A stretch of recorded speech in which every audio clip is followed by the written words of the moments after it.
Welcome to Hamburgers and Horror, the home of meat, monsters, and more blood than is humanly possible to lose. I'm Noah Hook, and today we're looking at revenge.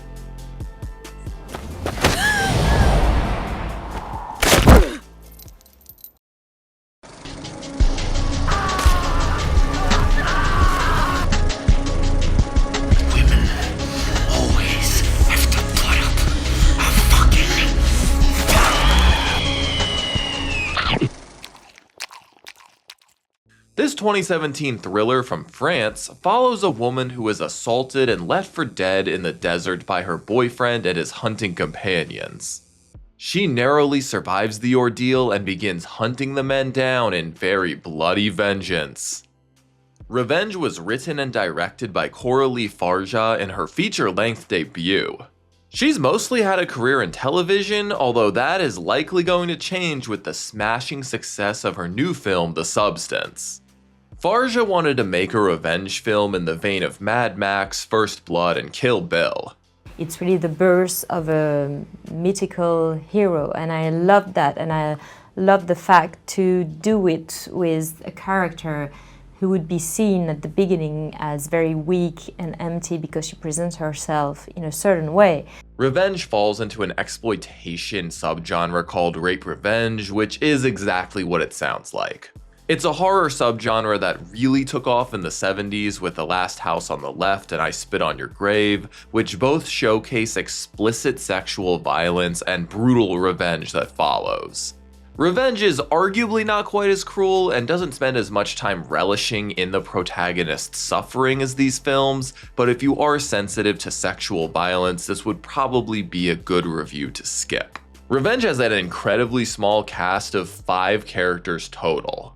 The film stars Matilda Lutz from A Classic Horror Story as our heroine Jen, Kevin Janssens from Close as evil boyfriend Richard, Vincent Colombe from Lee as Stan, and Guillaume Bouchette from Love at Second Sight as Dimitri. Revenge was filmed in a Moroccan desert, which was chosen due to its unfamiliar and isolated appearance. Cinematography was handled by Robert Havart of the 2 recent Bad Boys movies, and the score was composed by Robin Codert of Gretel and Hansel and Horns. Revenge premiered at the Toronto Film Festival in 2017 before being released to theaters and Shudder, and it was met with positive reviews from critics. Audiences appreciated the film's great visuals, intense gore, and its subversion of the expectations that come with the rape revenge subgenre. It currently has a 92 and 61% on Rotten Tomatoes, along with a 3.5 on Letterboxd, so it still has a lot of appreciation today. Thank you so much to my patron Lee for requesting Revenge for me to review. It's a film I've seen a good handful of times now, and I think it's really well made, smart, and provides a certain kind of catharsis, especially in the latter half. That being said, there is a lot of brutal blood and gore in this film that I'm gonna have to creatively edit around most of the time because YouTube loves to age restrict anything related to do with this film. So if you want the full bloody experience, be sure to go watch it for yourself, it's worth it. But hey, with all of that said, it's probably time we get started. I hope y'all are ready to take some peyote and be reborn amidst the flames because we're watching Revenge. The movie opens with rich boy Richard and his lollipop-licking girlfriend Jen hopping off his private helicopter at his remote desert vacation home. His pilot gives him a little stash of peyote before heading out, and Jen gets straight to sucking on Dick's lollipop. Richard is a Frenchman living in the US who's actually married, and he's having an affair with Jen. She's an American aspiring actress hoping to move to LA, and Richard's influence may help her get there. Richard, on the other hand, is mostly in it for the ass. Their horny little getaway is crashed the next day by Richard's hunting buddies Stan and Dimitri, who weren't supposed to show up until Jen was already gone. I know we've all been admiring Jen, but Stan takes it to another level. Dimitri is a fan as well. The group proceeds to party it up the rest of the day and night, smoking, drinking, swimming, and watching wrestling. Jen talks to Stan about her dream of moving to LA and being noticed, and Richard gives her the peyote to keep away from his dumbass friends before their hunting trip. He refuses to boogie with her, so Jen grabs the very excited Stan for a very up-close and personal dance. By morning, Jen's apple is rotten to the core, and she wakes to learn that Richard is left for a few hours to check on their hunting licenses. That, plus Dimitri's hangover, has given Stan the chance to set up an impromptu date with her before she flies out. She politely slips away to pack her bags, only for her to find Stan creeping on her while getting out of the shower. He invites himself in and gives her his card, hoping to set up a secret getaway of their own. Jen politely declines, at which point Stan gets aggressive. She tries to laugh it off by saying she's into taller guys, but the creep points out that she seemed to like him while they were dancing last night. He says that she was begging for it last night, and he pins her against the glass wall. Dimitri pops in, but sick-ass Stan invites him to join in. He doesn't, but he also makes no attempt to stop him. He's too busy eating candy and disgusting close-ups. He simply walks away while Stan rapes Jen, mostly off-screen, turning up the TV to block out her screams while he goes for a swim.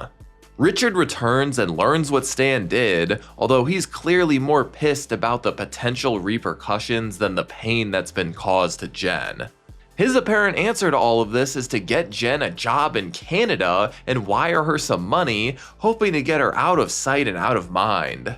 He insists that the boys will come in and apologize, but also blames her for being so irresistible. Jen threatens to call his wife if he doesn't call the helicopter, at which point he slaps the shit out of her. Jen makes a run for it and all three men chase after her into the desert, but unfortunately the pantsless woman is met with a fucking cliff. Richard apologizes for the slap and chalks it up to stress, and immediately calls up the helicopter pilot. He supposedly sets up a pickup time, but then he pushes her right off. Jen plummets down and gets impaled on a tree, seemingly dying on impact. Stan is freaked the fuck out, but Richard wasn't willing to risk her going to the authorities. They are going to go on their hunting trip like normal, cleaning up this mess on the way. They burn her things and gather up their guns, and Richard chats with his wife and kids as if nothing has happened. They ride out in their truck, four-wheeler, and dirt bike to clean up the corpse, but, as you've probably inferred by now, Jen is not actually dead. She gasps back to life, practically upside down with ants chomping on her wound. She manages to reach her lighter, using it to set the tree ablaze. Somehow this manages to bring the tree down before she's burned to death. She hears the vehicles pull up to the cliffside, narrowly managing to hide at the edge before they can spot her. Well, fuck. Stan wants to find her and bring her to a hospital, but Richard explains why that obviously isn't gonna happen. They begin a long drive to get to the bottom of the cliff, which gives her time to flee. The boys follow her insane blood trail through the desert for a long time, only for it to disappear when they reach a lake. Stan stays there in the truck while Richard and Dimitri split up to scan the coastline. It's ultimately Dimitri that catches up with Jen as she's tromping through the mud, although she's able to hide as he passes. She catches up with him while he's taking a leak, grabbing his shotgun while his pants are down. Sadly, he wasn't dumb enough to leave his gun loaded and thwacks the shit out of her. He radios into the homies that he's found their prey and will finish her off, and for some deranged reason, drowning is his preferred form of murder. But while he's busy talking shit, Jen grabs his big-ass knife and stabs him in both of his eyes. Ooh, hell yeah! Dimitri flails around in agony before succumbing to his wounds and sinking below the surface. Fuck you, you candy bar chomping prick! Jen uses his four-wheeler to get further away, finding a very cool cave to spend the night in. She chugs a Mexican beer and chows down on the peyote, and she very quickly starts tripping balls. In this very excited state, she uses a big-ass knife to cut out the stick that is still penetrating her torso. She carves open the beer can and heats it up to cauterize the wound. Ouch. That morning, Richard and a dead goat return to Stan, who after pissing on a spider, comes face to face with bloated-ass Dimitri. Well, shit. Stan's anger towards Richard is at an all-time high, and he even blames him for the death of their friend. They load Dimitri up with rocks and toss him back into the water, with Richard concocting a story that he went hunting on his own and never returned. He also socks the shit out of Stan for his insubordination, and they split up to continue the hunt. Meanwhile, Jen is still tripping in that cave, just having back-to-back-to-back nightmares about Richard and the boys haunting her. Her final hallucinations involve lizards, bugs, hawks, and zombie Dimitri. Jen's also got this badass eagle branded onto her torso now. She's got a big ol' knife, a big ol' gun, some binocs, and she's bound and determined to hunt these bitches down. She spots Stan from a distance and somehow manages to track his car down on foot while he's refilling the tank. She manages to blast him in the shoulder, although the kickback sends her flying back as well. Now it's her turn to track his blood trail, and holy shit, Stan looks terrified. He makes a tourniquet out of his sock and manages to hide in the mountains. He manages to get the jump on Jen and blasts part of her ear off, but she's able to make a run for it. She smashes her flashlight on a rock, which Stan's exposed foot runs right into. He spends fucking forever pulling a shard of glass out of this gruesome practical effect. This is not a movie for the squeamish. He stumbles back to his truck and, dude, use your other foot, what the fuck is wrong with you? He tries to run Jen down, but at the last moment she manages to blast him in the head. Realizing his other homie is probably dead, Richard throws a tantrum and heads home. He calls up his pilot and requests to be picked up ASAP, and he hops in the shower to wash the desert off him. He hears a noise and searches the entire house while still naked, but just when he starts to get comfortable again, Jen pops out with her blicky. They have a long blue stare down before she blasts him in the gut, and they proceed to have a proper shootout. She follows Richard's thick-ass blood trail as he struggles to crawl away, but the evil bastard has enough strength left to set a trap. Jen nearly gets her head turned into hamburger, but Richard's leaking gut gives away his position. She circles back as Richard goes on the offensive as well, with the two going in several circles around the house. Rich takes a break to saran wrap his gushing bullet hole, and then they get right back to their cat and mouse game. Jen slips in the blood and gets conked in the head. She wakes to Richard strangling her and talking shit about how women always have to put up a fight. She jams her hand into his wound though and blows another hole right into his gut to finish him off. Jen gets up and walks through the blood-soaked house, taking in all the carnage she suffered and inflicted. The helicopter approaches in the distance, and Jen turns to face the camera to end the movie. And that's Revenge. Yeah, I fuck with this one. I think it's really smart and really well made. I really appreciate that it's actually a super simple premise and story, and it's really just relying on a few solid bare bones to keep us engaged and get the story going. One of Fargeat's main inspirations was the Steven Spielberg film Duel, which I highly recommend if you haven't seen, which makes a lot of sense here. Revenge is really just about these characters in this desert landscape. It's a lean, mean film that doesn't rely on very much dialogue, it's a very visual experience. The colors are super saturated, and the environment is shot superbly to create a sense of true isolation. We get just enough character development to get the story going, and from there it's pretty much non-stop action. The violence in Revenge goes absolutely crazy, and a lot of it is super slow and really close up to the camera. Perhaps unsurprisingly, rape revenge films have long been controversial for a lot of different reasons. Obviously, there have been people who have argued that such vile acts shouldn't even be depicted and put on display in general, but it's also been the case that many dislike the genre for its exploitative nature of the subject matter. Exploitation films get their name because they take a certain taboo subject and make it the premise or the background of their film with the hopes of gaining a larger audience interested in that niche, usually violent or taboo thing. These include backwoods horror that utilized stereotypical poor Southern people, blaxploitation that took advantage of Black culture and the Black Power movement, and rape revenge films that profited off audiences hoping to witness sexual violence. I think there are positives and negatives to all of those complex subgenres, but the main issue people have with the rape revenge films from the 70s is that they historically spend a long time showing the rape portion of the story. Films like The Last House on the Left and I Spit on Your Grave spend half of their runtime showcasing young women being tortured in voyeuristic detail, in some cases seemingly relishing in the violence alongside the perpetrators. People would go and watch these films with the expectation that they're going to get to see some kind of intense sexual violence, but for some men that was more of a tantalizing, exciting opportunity. Revenge does a great job of confronting and subverting this history, flipping these expectations on their head and tying them to contemporary discussions on the subject.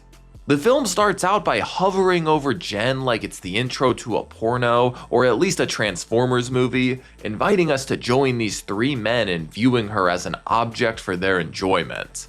But that seductive tone quickly sours when Stan reveals his intentions, making our last 10 minutes or so of ogling at Jen feel downright icky. Then when the attack itself takes place, Fargeat makes the decisive choice to not show most of it. It's something that this subgenre has dramatized and turned into such an exciting climactic thing that she really did not want to focus on it. Instead, we spend more time listening to Stan prattle on about how she was asking for it and how what's about to happen is somehow her fault, which ties into decades-long arguments that women wearing skimpy outfits, walking home alone late at night, or simply being polite to men somehow makes it their fault that men are attacking and raping and killing them. Jen is honestly not given very much character development. She's honestly a really one-note kind of vapid character, but that's the entire point. Most rape revenge films involve innocent virgin-type girls and women to make the act seemingly worse, but the point of revenge is that no woman, no matter how she dresses or behaves, deserves this kind of treatment. The film trades in showing the violent act for highlighting the sentiment behind it. The way Jen is inherently viewed as unintelligent, less valued, less human, simply an object that they can do with as they like. Someone that they can murder and not lose a wink of sleep over. All it takes is for her to become an inconvenience or even suggest that she isn't interested in a man sexually for any value she has to disappear in their eyes. It brings to mind a quote by Margaret Atwood, the author of The Handmaid's Tale. Men are afraid that women will laugh at them. Women are afraid that men will kill them. Perhaps the single most poignant moment for me is when Dimitri walks in before Stan rapes her. He maybe didn't have it in him to commit the act himself, but he also had no interest in stopping it from happening. He drowned out the sound of Jen's screams with the TV and went for a swim to distract himself, reflecting society's complicitness and inaction. It reflects how frequently we turn our eyes and ears away from women who need our help and need us to believe their stories. Those who need us to speak up and say no more to those in power, even if they are our friends, our family members, or our idols. But in this story, like many others in real life, nobody is coming to rescue Jen. She is alone and she loses. But the best part of the film is how quickly we shift from Jen being the victim to the hunter, with well over an hour of her metaphorically rising from the ashes to claim her vengeance. It's not necessarily realistic, but it's almost like a revisionist history kind of story. It's something that we can all hope would happen. There are absolutely moments where the boys fight back and get the advantage, sometimes harming Jen pretty badly, but it largely stops being any kind of voyeuristic torture fest for her. That distinction is reversed over to Richard, Stan, and Dimitri, all of whom get exactly what they deserve. Their deaths are all very satisfying, but the pain inflicted on them beforehand is even more so, and in that way, revenge is a lot like the rape revenge films of the past. As a society and a species, we love the idea of retribution. It's something ingrained deep in our lizard brains. For better or worse, revenge will never go out of style. All in all though, Revenge is a slick, cruel, blood-curdling film that does manage to have some fun and even darkly funny moments mixed in. It's well shot, well scored, very well acted, and it shows off some great practical effects. The content will obviously make this a film that's not for everybody, but I do think it's a film that at least most people should watch at least once.